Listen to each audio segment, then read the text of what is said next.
Nice bit of advertising. Hi! Oh, there they are. Guys, we're so Whoa, sorry look at we're you late. two. Look at you. You've grown a bit. It looks great. Yeah. I love it, Ali. You're I'm turning into a silver fox. I like But it. even the way the colorings Thank you. happens, it looks like you couldn't even design that. It's amazing. You're Yeah, just from lucky. far away, it looks like I got like a handlebar mustache or something. You know. Yeah, it's true. You grey, like that's black, Yeah. and then he's like Question white. It's Yeah. will be yeah. told to I'm all these mixed great up people. inside. Yeah. Liv, where are you in Barcelona? Nochmal Intro. No, we're in London. Mim just got here. Oh, you're Yeah. both. Okay, Yeah, First- and stop talking. I have to introduce okay, you. sorry, Melanie. Hi, we are at MIXCONline, MIXCONline at the beautiful NERVO in Munich. And you have the chance to ask these great people, which I'm talking to now, at joinslider.com with hashtags MIXCONline. And the highest rated question will be asked to these people where I'm talking about. And yeah, we are here now and talking about artists in the crisis and what they're doing while the lockdown and the pandemic. I want to welcome Ali from Dubfire. I want to welcome Mim and Liv from NERVO. And I want to welcome Franz from Alle Farben. Hi. Hi, guys. So now you can talk. So I tell you the question. I ask you the questions. Yeah. And then I say the name. And then you answer. Yeah. Don't talk all three or all four. So first of all, welcome and thanks for joining us. Thank you. And so yeah, we are all in a bad situation, and I think the first situation like this ever. So my first question is to you guys: what do you miss most these days? Ladies first. Oh, I look, honestly, I do miss seeing a lot of our colleagues on the road. The interactions, I Yeah. was going to say. Just you don't realize how close of friends you actually become with people you work with Yes. until you can't see them anymore. And having a whole summer without seeing our friends is it's quite daunting. Yeah. You know, also I don't know about you, but Zoom, keeping a relationship up via Zoom, it's just not as much fun for me. No, of course not. No. How about you? Yeah. I Ali? mean, I'd say the same thing. It's like the lack of the regular social interaction, not just with friends that we have around the world that we see regularly, but colleagues. And there's some people that, you know, we may not see for a year, but the minute we're in, you know, we come to their hometown, you know, and before we're talking and making plans to meet up, whatever, it's like an instant reconnection. We just dial back in to like where we left things off the previous year. So not having that, you know, that's good for our soul. That's good for our mental health. I feel like, you know, as we navigate through the relentless kind of touring months, and not having that is something I miss quite a bit. Yeah. Obviously, also, I think I speak for everybody saying we miss performing to an audience. You know, doing live streams is one thing, but performing to an audience and being in that environment and, you know, having the chaos around you and everything leading up to, you know, the actual gig. I miss all that very much. How about you, Franz? I would say I miss like it's a big part of my life to be on tour, to have all these parts in your life, like missing meeting the friends on the road, missing like having such nice conversations. So, but I'm not missing like to be honest, like to have to stress with the traveling and to have like all the flights and all the trains and all the cars we take. But all in all, one of the biggest parts in my life, so I'm definitely missing this. Okay.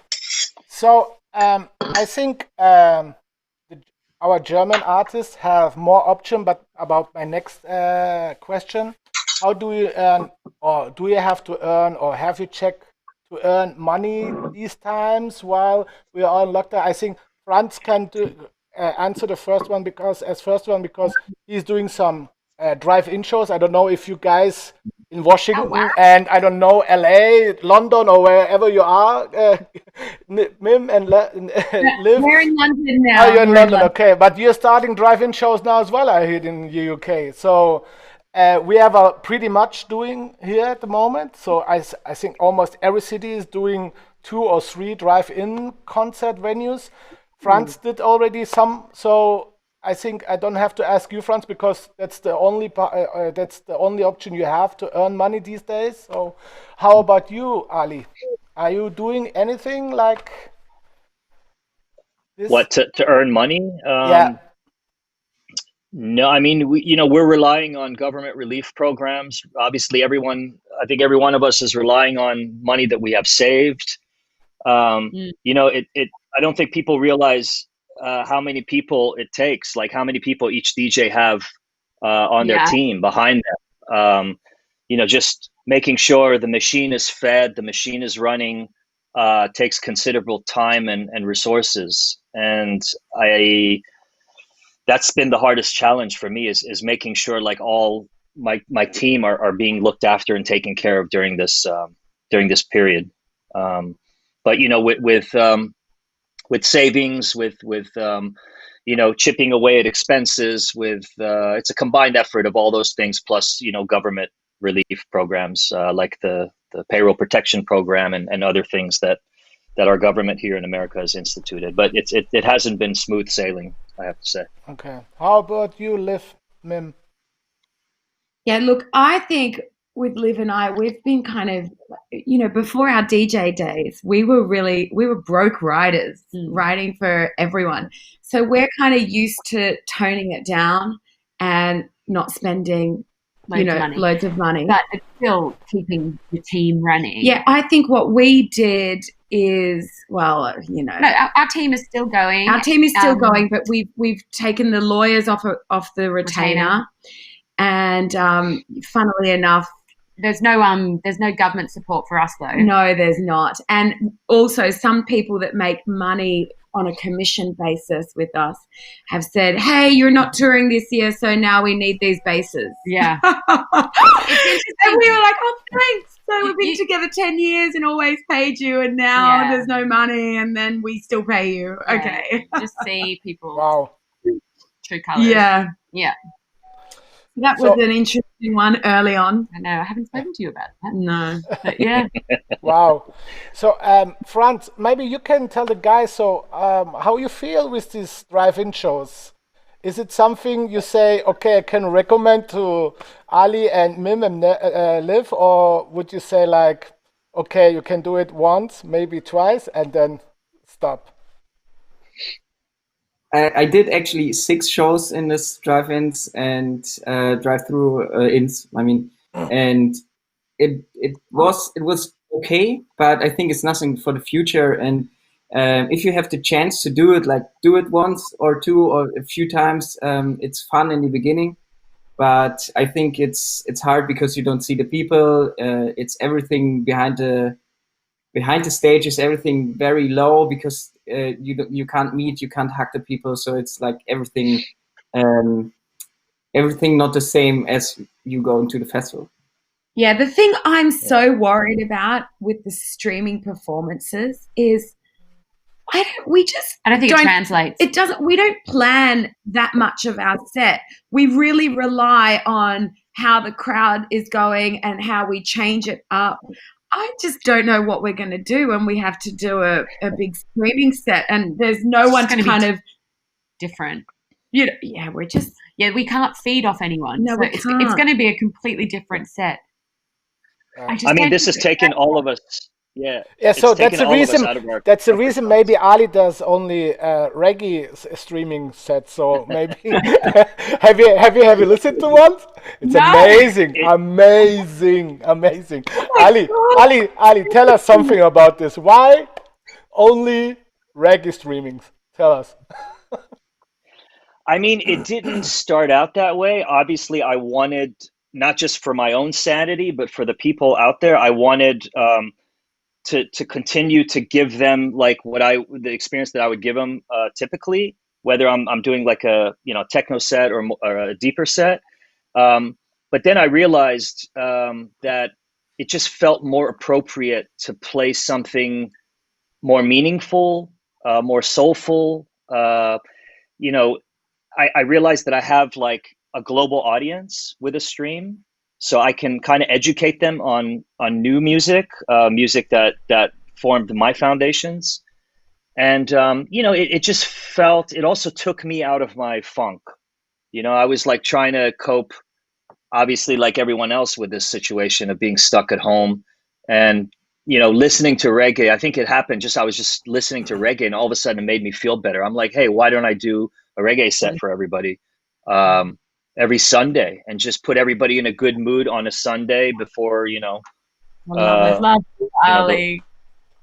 Yeah. So it just, I feel like we artists can actually take this opportunity, knowing that we have such a global audience, to beam new messages out to our audience.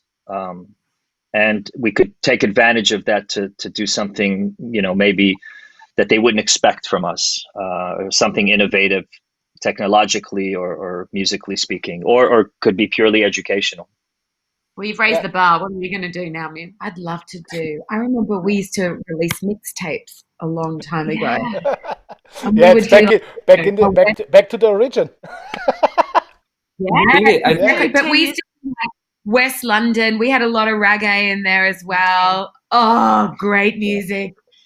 Okay, maybe so, we just do a nice West London summer barbecue vibe. Okay, so this is set. So we do it like you have 2-3 weeks, and then we are hearing about a great reggae stream from NERVO in 2 weeks.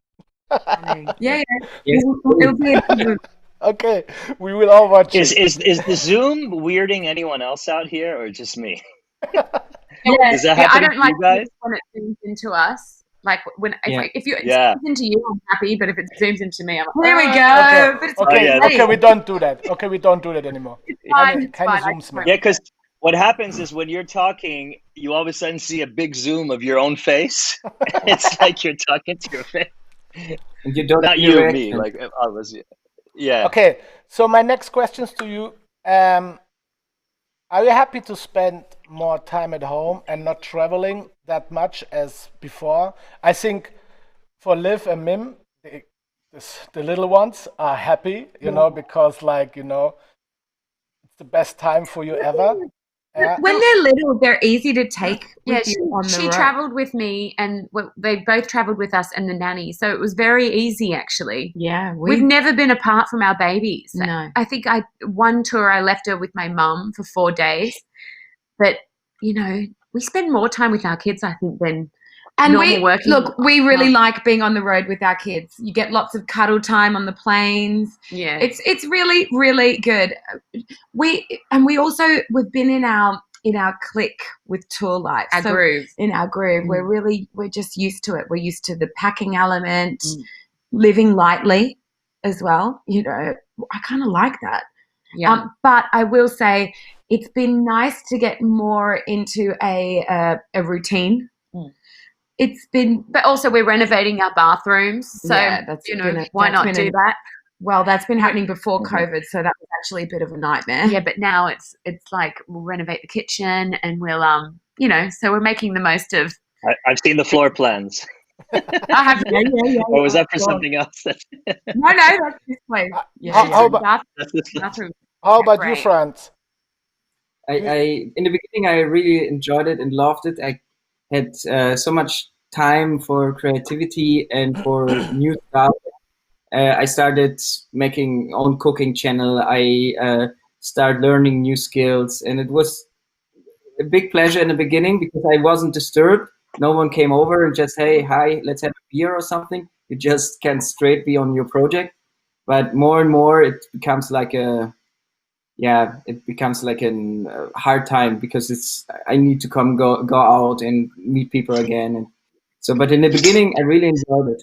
I must say it was just in the right time. Yeah, the first month. Yeah, the it's first given. month, I think it's given everybody. It's given everybody time to like dive into other things that they had maybe more than a passing interest in. Like I always wanted to learn how to bake bread, and now that's became my new obsession. So I'm baking like, you know, I've become quite good. Great one. And now my dad's fallen in love with my bread, so I got to bake him a loaf like starting this week every week. And my brother's family are in love with my bread. And it's So it's a nice. dub bread. The dub loaf. Yeah, that was all. So you already took my next question. Are you focusing on other business at the moment, like, you know, why the corona? So like painting or baking or whatever. So Franz already did his some cooking stuff. He's more baking. What you guys doing? Do you know what? We've been running so fast for so long. I'm actually catching up on a lot of just administrative, cleaning our Dropbox, cleaning our attic, drives, like going through our drives. It's a nightmare. You know, 15, 20 years of making music, and some have corrupted, and just like getting everything filed, getting photos off, you know, hard drives, and like filed places that are safe. So yeah, we're just doing all that. I'm busy. We're busy. Yeah, we are really busy. Yeah. I've been doing 1 hour a day of Spanish classes. So that's been really good. And apparently I've improved. I feel like I haven't, but I've been told I have. That's so good. Little poco. Actually, that's actually said badly. Should be. But yeah, so that's been great. And I was in Barcelona with my boyfriend and my in-laws. So I mean, I've never spent that much time with my in-laws in my life. Oh, your boyfriend. Yeah, it's true. All my boyfriend. So not in one time. So that was also a nice learning curve. We got on really well. Great. Thank God. Very good. Very good. Yeah. My next question is, do you think music is changing during COVID-19 crisis? Franz, what do you think? Yes, definitely. It's more outcome from every artist I know, or almost every artist. They have more time in the studio, so it's more time in the studio means more music. But also people like reacting on the situation. They putting less club tracks out, or they're working less on stuff for the festivals, or they like using what they feel with this whole situation and bring songs out, like with the topic of COVID, or people having jokes with this with the whole situation, making fun tracks. Like, I think it makes something with the music now. What do you think, Ali? Is it changing the music scene as well?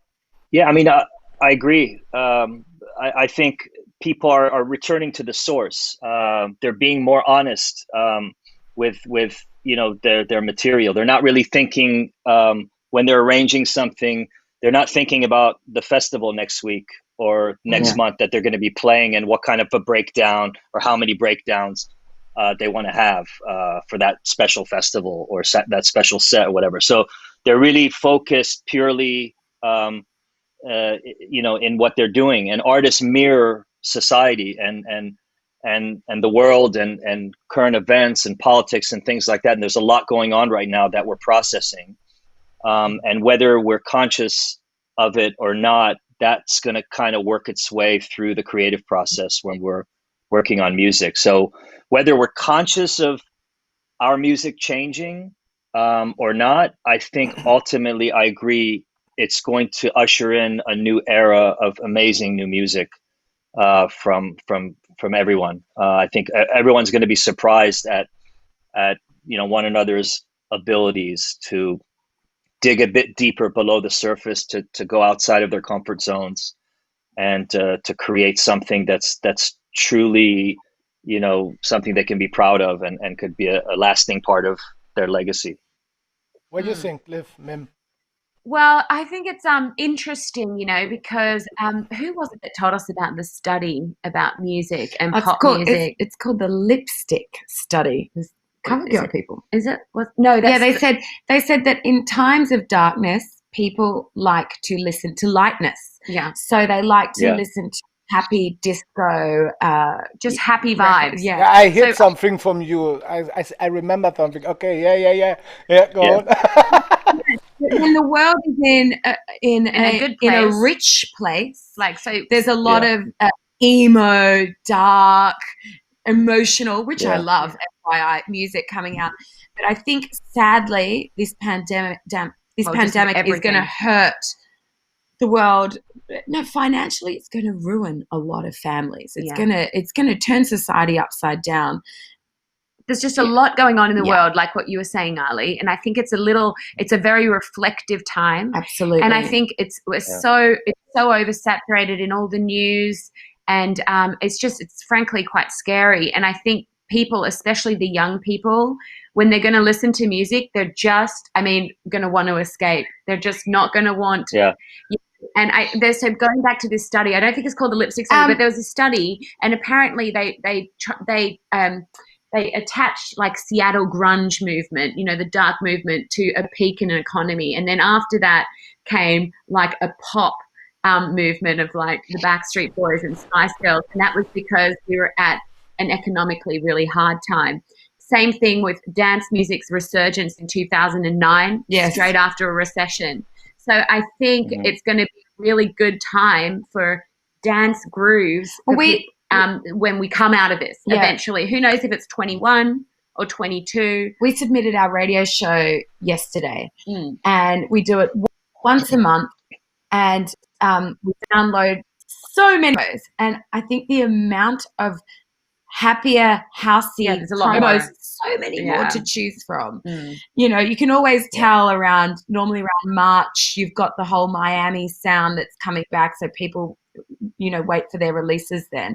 But there's a lot. I feel already there's a lot more happy house disco music coming. I hope it is. Personally, I love just happy house.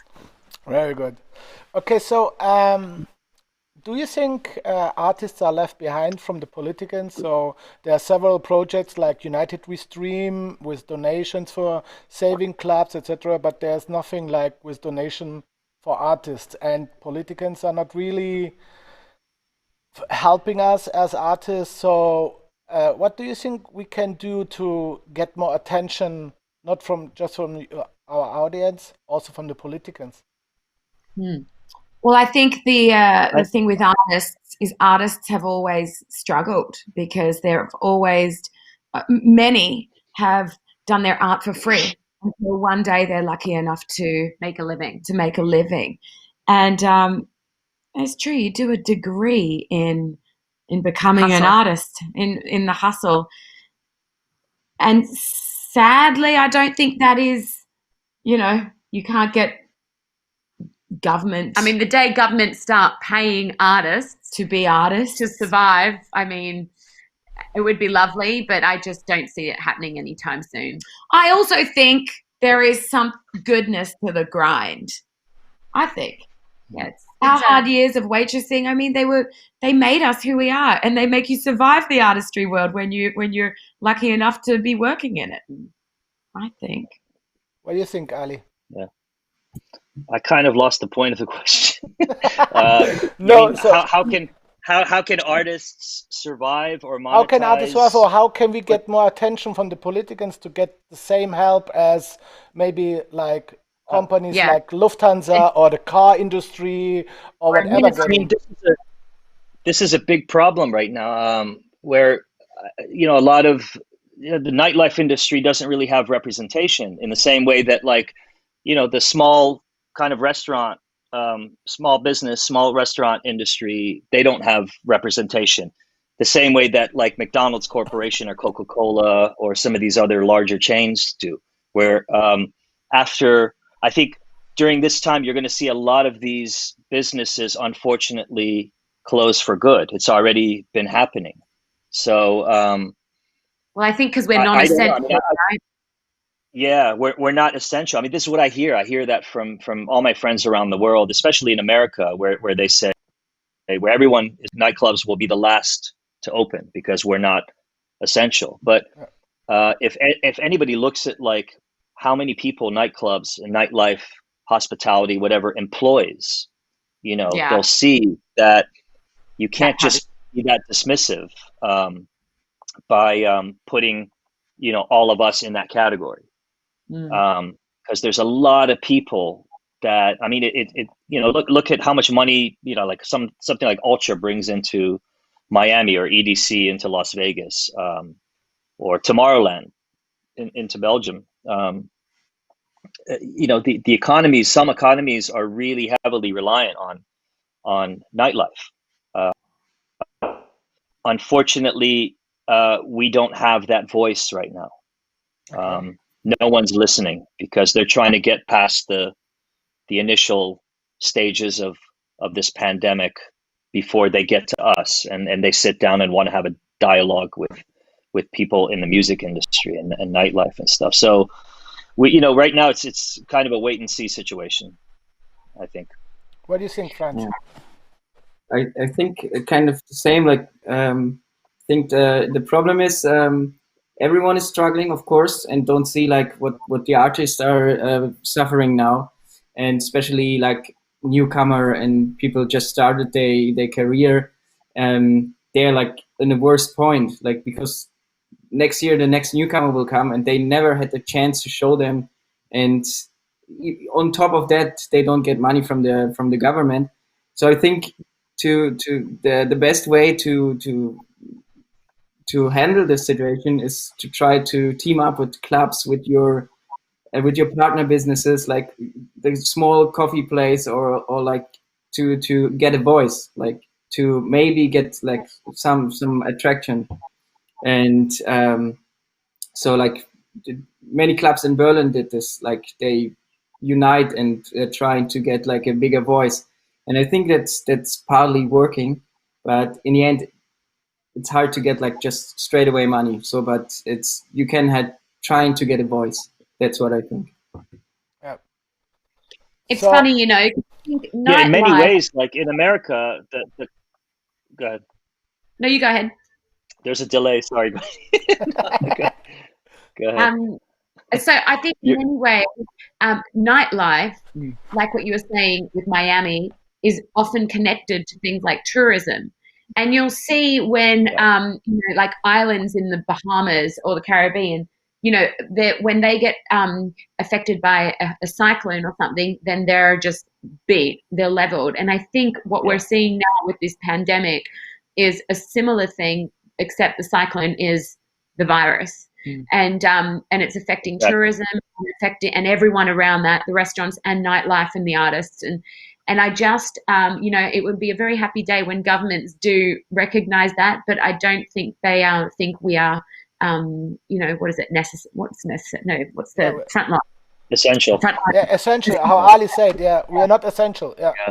We are not really happening. We are not realized by them. We are like nobody. Yeah. They can't see it now because nothing has happened in the whole scene. Nothing has happened. No, the clubs are not open, so they don't see what impact this has. Like, and no, like, because there is no travels in the world. There's no people coming to other countries, so they don't see the point now and don't see what makes a difference, I think. I think what's happening now is really testing different politicians, different governments around the world, and how they react to this situation, because we're in unprecedented times in many ways. The way the world is now and how truly global everything has become, to all of a sudden one day shut everything down. What does re-entry look like? How long does it take? you know, is it messy? Is it smooth? Nobody knows these things because we're all, you know, we're all kind of looking to our leaders to show us the way out. And unfortunately, in America, we don't have the right leadership, and that tends to extend outward to leaderships throughout the, you know, the United States here. So it's really sad, because we have in Germany right now, it's Einmusic's wife, and she joined together with the manager and booker from Anthem, Markus, and with Anja Schneider. They did this Booking United. I heard about this. Yeah, Booking United, and it's like every agency, every artist from Germany, and Juliana is really like connected to the politicians, and trying to get help for the German artists, agencies, etc. But it's like she's always like, she's updating us, and she say it's awful. It's like we are not happening. So they totally forgot us. Wow. And she's trying to get more and more for us. It's like also, it's like really like the owner from Harry Klein. It's one of the most known club in Germany. It's like a techno club, and he's also in the government in Munich, in Bavaria. But he's really struggling and trying to get help. But Lufthansa first, and then everybody, and then no money for us anymore. But it's very regional in Germany. I've heard in Berlin, like they're really trying to support the artists, right? Like I have some friends in Berlin who got, I mean, compared to other cities in Germany, Berlin seems to be the one that's the most progressive when it comes to supporting nightlife and artists. Not just in music, but outside of music as well. Sorry, we have like United Stream. We're going from club to club, and like they're having the house artists, like the resident artists, and making streams, and then they making commercials and earning money, and just give it to or raise like from donations and give it like equal to the artists, and that's kind of cool. Project, but it's just a little job. Yeah, when we hear what the government gives for the big companies, like, you know, Lufthansa, like, you know, Lufthansa has a value of 3 billion, but they get 9 billion from the government. Can you imagine this? It's like it's crazy, And the bailout has been incredible. Even you know, you see like the agencies, like our entire team at William Morris will let go. And then a guy that was there 13 years was in the team that was let go. And I just find these are publicly... Two of them were there over 13 years. But the thing is, what I've discovered from all the agencies, these guys, you think like big companies like William Morris and like, I don't know, Paradigm and stuff, you think they'd have bigger redundancy programs, but they actually don't. Oh, come on. 2 of them got paid until the end of the year. That's a good pay. Yeah, but back in the day, you know, if you did work for the Lufthansa or the Coca-Cola or something, there was a lot more like job security. I think now, I know they're giving it to Lufthansa, but I think generally when you look across the board, I don't know if all these companies are taking care of their staff like they used to. I just feel like it's each man for himself now. Yeah. I'm sorry for club owners. Yeah. The owners that really invest, take all the risks, you know, week after week. Generate money, but also some weeks they win, some weeks they lose, but they stay in the business.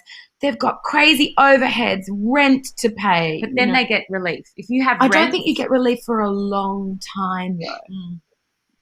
I don't think okay, enough politics. So let's go to your let's go to your fans. So how do you stay in touch with your fans during the pandemic? How do you try to make them happy, Ali?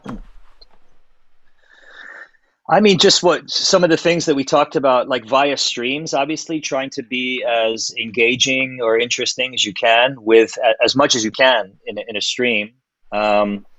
I just started to do this thing where I interview for my record label on release day or the day after the release. I interview on Instagram Live that artist, and I ask them questions about, like, you know, a lot of the artists that I signed to my label are new artists that I'm developing. Some are brand new artists. So we kind of talk about their journey. And it's very, you know, relatable to other people who are in the same position to listen to. You know, someone like me who's been in the business for 30 years, you know, putting a spotlight on someone new, especially now, you know, and exploring their mindset, what they think about being a new artist during this pandemic. You know, are they hopeful? Has this discouraged them? You know, things like that. So trying to engage as much as you can via the tools that we have. And I think you're going to see a lot of technology, like we have been, start to adapt to this situation and make it easier for artists to stay connected to their fans. And you're also seeing a closer, you know, the connection between artist and fan is becoming closer during this pandemic. So these are, you know, I think I read somewhere out of whenever there's been a crisis, there's been great product that comes out of, you know, these situations. So there's a lot of positive things that come out of this situation, as difficult as it is for everyone. But just like when you're working in the studio, you might say, okay, using any hi-hats on this song, or you know, we're only going to use this drum machine or this keyboard, or I'm only going to give myself 4 hours to do this. Like, putting yourself in a box forces you to tap into creativity that you didn't know that you had. Yeah, so. Pressure. How do you stay connected with your fans, Liv, Mim? Oh, look, I've been a bit. We've been a bit. If I'm the thing is, it's a little bit the opposite for us. We feel like we are closer to our fans when we're touring. If we're not touring, we just turn into studio hermits, and that's where we don't feel our fans as much. Also, because we kind of block ourselves away a lot. Yeah, we focus more. We have no makeup on. Yeah, today we put makeup on for this. So you know. Yeah, so I think we should try and engage a little bit more with fans. But the ones that have been with us for a long time, we kind of know them. Well, we know them now. We know them personally. Yeah, exactly. So that's fine. We're always friends with them. But I think as far as speaking to our fan base, the greater community, I think we have to get better at that. Yeah. How about you, Franz?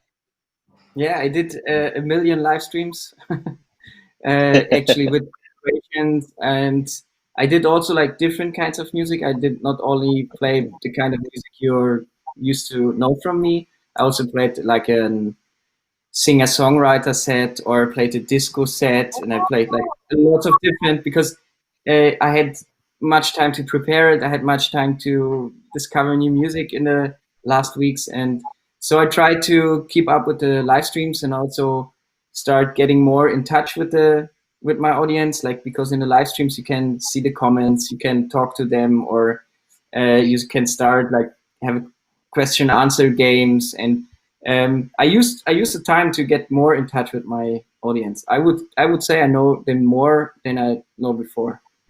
Great. Before I ask my next question, I want to take attention to our audience. Join at slido.com with hashtag MIXCONline, and the most rated question will be asked for these great guys. So we talked already about the streams. So do you think it's smart to offer the streams for free, as art has a value? So also you wouldn't present your shows at festivals for free. So how you think about that, Franz? Because you did already a million streams, so it was all, I think, for free. So I wished to earn money with it. So there's always like the opportunity, like you can get donations, but it's hard. how to make this kind of when No one's you, making money. everyone else give it for free as well, and there's not the right platform for it. Like Twitch, for instance, is maybe the best platform to make it like a product that people can value or pay for it. So I think of course, I would like to earn money with it, but in the end, it's for me, it's like part of my life to play and to play for people. So maybe I do it wrong for other people because they trying to make money with it, but in the end, like I have a lot of fun every Saturday playing from my living room. How about you, Ali? Yeah.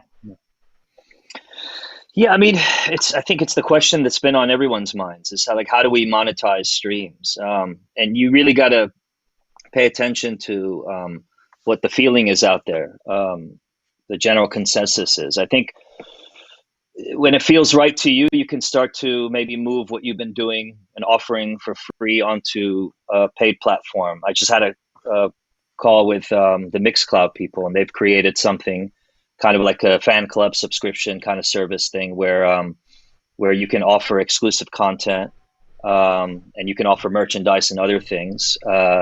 And, they have an algorithm that identifies what you're playing and it's paying out to the artists and labels. So I think this is kind of ushering in a new platform for artists and labels to start monetizing from all the streams that are out there on YouTube and Facebook that have generally been, free content, and none of those artists are benefiting. And some artists are in more difficult situations than others or whatever. So you have to support these new platforms, I think, that are fair, have fair and equal distribution of money. It's got to be also everyone involved in the industry. I mean, that's how the industry survives. The industry is not going to survive by just, doing everything for free, So we have to just take very careful steps forward, and everyone's got to be involved, and everybody's got to be on board to create something that the audiences will accept as far as platform and fees, and that artists and labels and everybody connected to all of us in the entire industry can equally benefit from. What do you think? Yeah, I agree. Yeah. There's got to be transparency. I think the hard thing with streaming and just royalties in general is it's so hard to know what money is coming from where. Even like what I like about touring live is that often you'll get like, hey, I did this much on the door. We did this much at the bar. Or it's venue, how many people are buying tickets, the size of the venue. So it's a little bit more, it seems fair, actually. But, royalties, you entered the world, the cyber world, and I think people just feel very vulnerable. But if there can be a transparent way of accounting this kind of thing, then I think it could be a brilliant thing for new artists. For everyone. Yeah, the people that organize it, the platforms, the artists. So, what I want to ask you, what do you think, how long this will continue? What is actually like, it's like really, we're in an uncertain situation, and some saying even next year won't happen any festival. One saying we need this impact before anything is happening. So what do you think, Liv, Mim? I think until we find an immunization, that we're not going to go back to normal.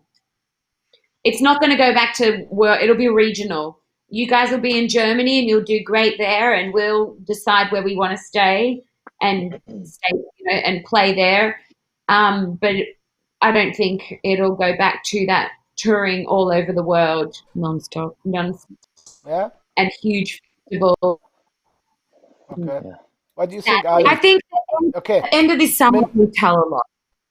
The end of this summer will say a lot. If there are some respikes in the virus, then I think that will postpone things even longer. But if the summer goes by and there isn't a second wave, then I think it will be okay. How about the second wave everybody's talking about? Yeah. Yeah. Ali, I mean, what do you think? I wish I had a crystal ball. I don't think anybody does. And you have to look at the numbers to really, I just follow the science and the numbers. That's all I can do. Everything else is just kind of background noise or white noise, or, everyone feels like if they give some sort of opinion about when they think things are going to return to normal, then that's actually, going to happen. So they're dreamers, Yeah. and they're maybe like, they're optimistic, without having the right, knowledge about how we're going to kind of get things to normal again. It's I don't know. I think I agree that you can't have a normal unless there's a vaccine. So that's going to take some time. Even to try to find a vaccine within 12 to 18 months, I don't think has ever been done before.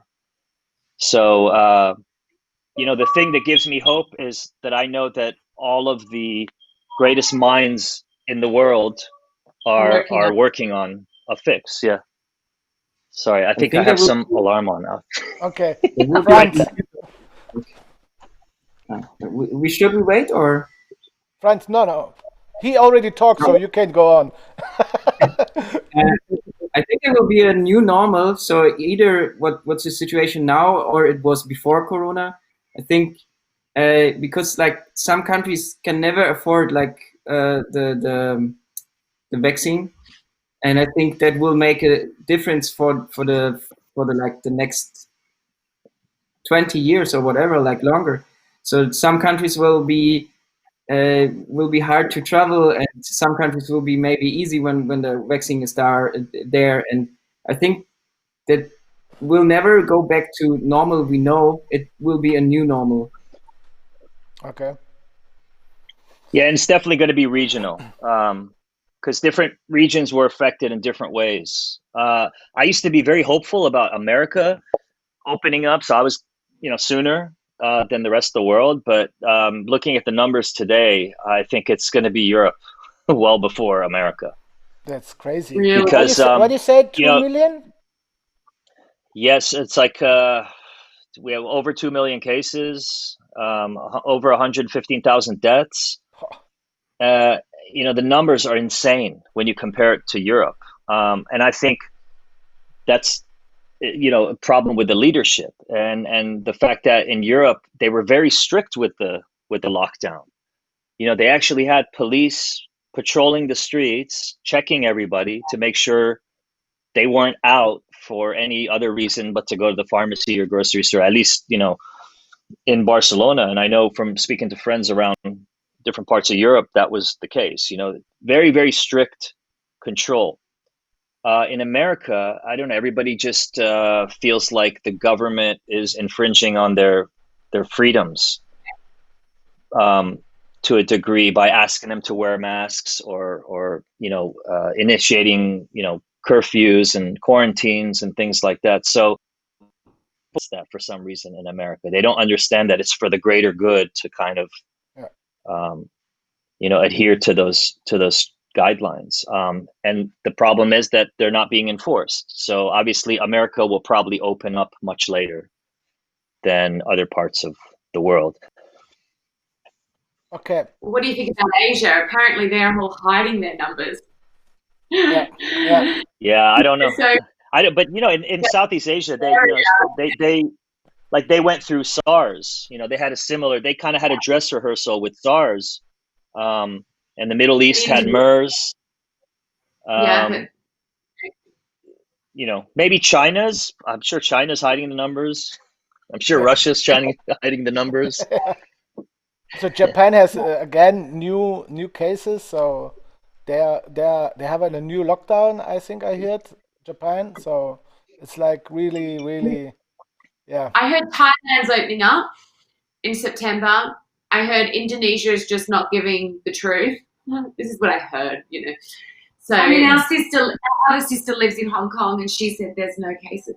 yeah, and they really believe there's no cases because they're so crazy about hygiene. What they wear masks. You know, they've done the dress rehearsal a few times. Wow. So we talked about crisis. We talked about Corona. I have just one question. No, one word, and you answer in a short way. This has nothing to do with our business.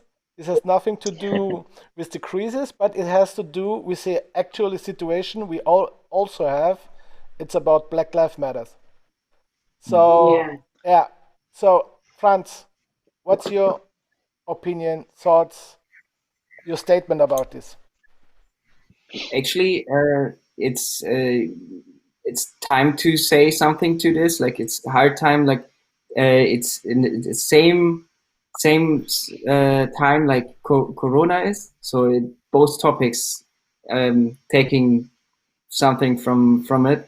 So, and I think that's very important to talk about it. Like, it's good you bring the topic on, but for me it's hard to talk about it. I say I just read an article just a few days ago, and I read that I should feel not good to talk about it, but I should talk about it. Like, and it was like a very nice written article, and after this I started to say, okay, I have to bring something on my socials, and I did like put something on my socials, even if it's hard for me because I'm not understanding everything, and it's hard for me.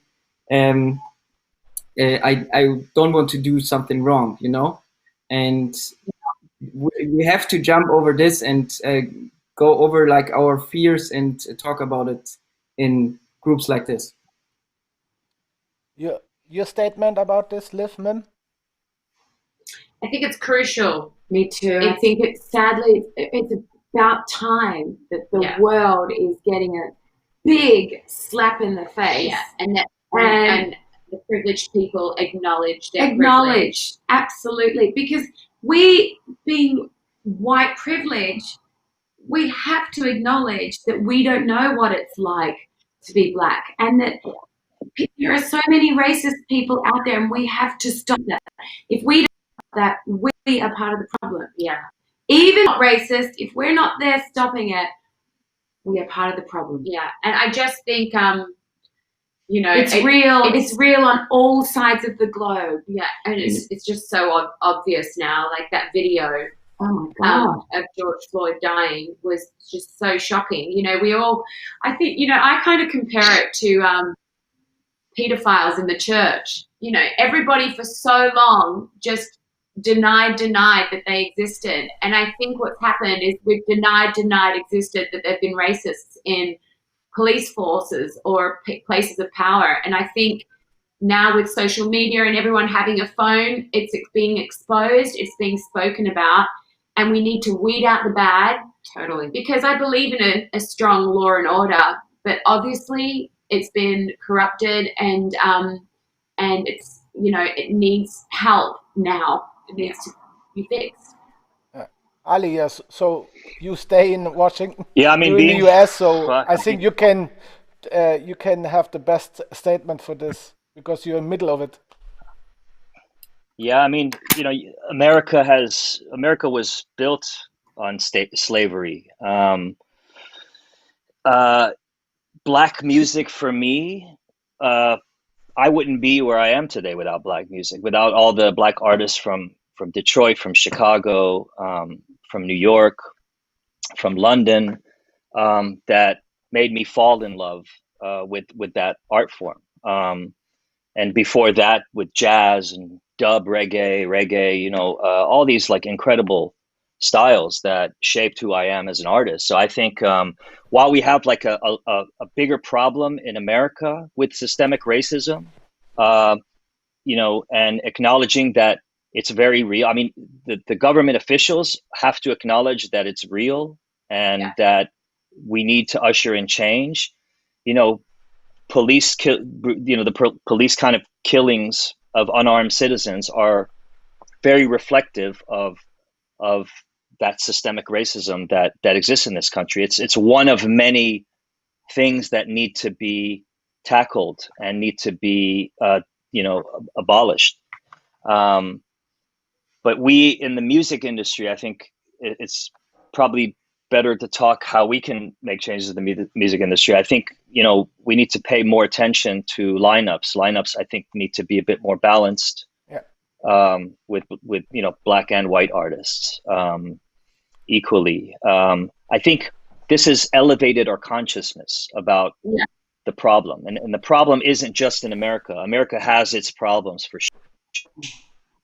But it's more of a global problem, that this has forced us globally to be aware of it, to get more information, to listen, and to do what we can to play a part in bringing about some change within our industry. I think it's gotten everyone's attention, obviously, and it remains to be seen whether the momentum. I think right now you're seeing a perfect storm of the pandemic forcing everyone to be home. They have the time to devote themselves to this cause, and if enough people, there's a concept called critical mass, where like if enough people get behind a movement, they can't be ignored, and change is becomes inevitable. So we need this critical mass to happen. We need this global awareness to turn into a movement like it has been. We need the movement to continue to apply the pressure and continue to build momentum until we see the changes. I mean, who doesn't want to live in a fair, equal, peaceful society? We all do. Yeah, of course. What's stopping us? We have to hold our elected leaders accountable. If they're not able to, help us strive towards this goal, then we need to vote them out and vote someone in who can. But individuals have to play a great part as well. Each individual has to play a great part and lead by example. Yeah, totally agree. And I think it will change, because just looking around, I mean, who exists in this day and age who genuinely, certainly not in our circles. I really believe, I don't even know a racist, but they obviously are there. But I think the majority of people really do want this peaceful, harmonious way of living, and they want racists and people out. Yeah. So I think it will be a problem we can fix. I feel optimistic about that, more so than the pandemic. Yeah. So I want to thank you to answering to my questions. So let's see if we have some questions from our community. So, okay, so we take the one from top. I am Frog Pop, and I really want to use this Corona time. Sorry. And the Corona time to build out own sound. So how to develop a good, outstanding signature sound? How have you done this? You understand? Ali. We could talk an hour about this. Yeah. I think you just have to. Well, you just have to put yourself into a creative environment, and if you are the type of person where if you feel like you have something interesting, like an interesting musical perspective to offer, then it becomes how do you turn those ideas that you have into actual productions, and that has to do with how much you know or how little you know, or who you collaborate with, what your strengths are, what your weaknesses are, and identifying those.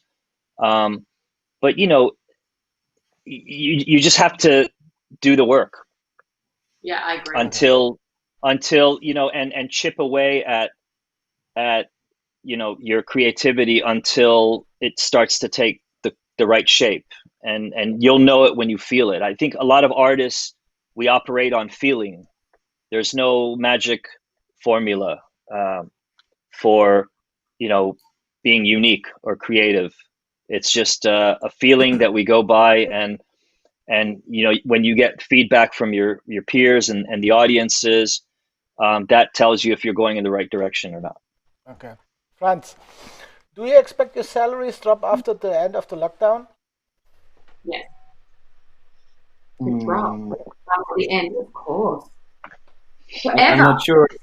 They already dropped. Like, I think they will stay low. So I think it's like, of course, the festivals made less money because of 1 year less shows or less festivals. So they will actually try to pressure the salaries. Okay. I think it depends on what we're talking about. Like, if we're talking about going back out there and starting to work with capacities being cut to less than half, maybe 1/3 capacity, of course. Maybe it's means like, everybody has his fee, and when the lockdown is end, so maybe he's asking if the artists will ask for the same fee, if they go lower with the fee, if they go higher with the fee because they missed 1 year approximately. So yeah. I don't think you can expect to go higher. No. Go ahead. Liv, everyone's going to be recovering though. Exactly. And I think we've all got to expect to make a little less money, of course, and just be grateful that we can still be grateful that the promoters are still alive, and still able to book and create concerts. Yeah, I agree. I don't think any of us are. We're obviously during this crisis, everyone's doing a lot of introspection and reflection on their careers. I don't think any of us were going to take for granted like this amazing opportunity that we've had all this time. You're gonna see people come back with a lot more passion for what they do, and we're gonna savor every moment that we have, in our journey, around the world, bringing our style of music to the masses. Okay, so the next question, okay, Franz, yeah. I just want to fit it. Like, I think it always has to be like in a kind of equal when you work with the festivals. Of course, if they have the capacity from dropping from 50,000 to 25,000, of course it's a fact, like they can't pay the same amount of money. But like when everything goes like straight away and they book you for the next year, I think that's discussable. Like, yeah. So the next question, I think we leave because I already asked you this in the beginning of this stream, like with the festivals, and if you miss festivals, okay, we leave this out. So the next question is, do you have a higher music production output since the lockdown? Yeah, absolutely. I mean, that's what we're doing. In summer, we hardly made any music, really. It was always an issue of ours that we weren't able to make music in the summer properly. So, excuse me, sorry, the window's open. Yeah, so we've been in the studio a lot. We can't wait. That's been our saving grace. Yeah, I think generally speaking, we're all going to be a lot more productive this year. I mean, there have been a lot of artists in the beginning that I talked to that we're having a tough time coping with the situation in terms of being able to work in the studio again, because you're putting fires out every day, like different issues come up and you're having to face this new reality again and again, and it's taking your head out of like the creative zone. But many, after all this time has passed, are now just being able to get back into the studio, realizing that they have the whole summer to work. Because for a lot of us, it was a shock to the system. We're all hopeful, like, well, okay, well, we think we're going to get back to working in July, latest, or August latest, or whatever. So let's say August. Realistically, August. Yeah, let's say August. So, guys, I want to thank you so much for the time. I say to share your free time with me. And thanks for joining. Thanks for your answers. It was a lot of fun. and very interesting. And yeah, I hope to see you at any festival and everywhere. Spirits, keep your spirits high. If you ever want a one-on-one chat privately, just call us. Yeah, Ali. Of course. I spoke to Ali the other day. We have to talk now that I know you guys are together, No way. So I want to thank Ibiza Love Radio. I want to thank Affekt. I want to thank NERVO for the venue. I want to thank MIXCON to do this. And in 2 weeks, we have the next topic. Talk about the same situation with the managers, with the guys behind you. And yeah, I want to wish you a great remaining week. And take your time, do good music, stay as you are. We love you. Thank you. Thanks. Bye. Bye, guys. Lots of love. Okay. Bye. Virtual hug.